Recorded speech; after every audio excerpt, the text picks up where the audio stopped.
రాజ్ కావ్య ఇద్దరు అయితే ఒకరికొకరు తోడుగా ఆఫీస్ పనులు చేసుకుంటూ అలాగే ఇప్పుడు తాతయ్యకి ఇచ్చిన మాట కూడా నిలబెట్టాలని చెప్పని ప్రయత్నిస్తూ ఉంటారు. కానీ ఇంట్లో వాళ్ళకందరికైతే కావ్య మాటలు అయితే చాలా కఠినంగా ఉండడంతో తనకి ఆస్తి వచ్చిన తర్వాత ఇలా నెత్తికెక్కింది.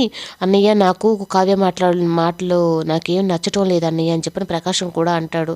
అప్పుడు ఇంక బామ్మగారు అయితే కావ్య వాళ్ళతో నువ్వు మాట్లాడు అపర్ణ, సుభాష్ నువ్వు రాజుతో మాట్లాడు, ఎందుకు ఇలా అవుతుంది, ఏదైనా ప్రాబ్లం వచ్చిందా ఏంది కనుక్కోండి అని చెప్పని ఉంటారు. సరే వాళ్ళిద్దరితో మాట్లాడాలని అందరూ భోజనం దగ్గర కూర్చుంటే అపర్ణ పిలుస్తుంది. లేదమ్మా మాకు టైం లేదు, వెళ్ళాలి, అర్జెంట్ పని ఉందని చెప్పని ఇద్దరు అయితే వెళ్ళిపోతారు. మళ్ళీ సాయంత్రం వచ్చినా కానీ భోజనానికైతే కూర్చోరు. మాకు లేట్ అయిపోయింది అమ్మ, మాకు కొంచెం పని ఉందని చెప్పి మళ్ళీ వెళ్ళిపోతారు.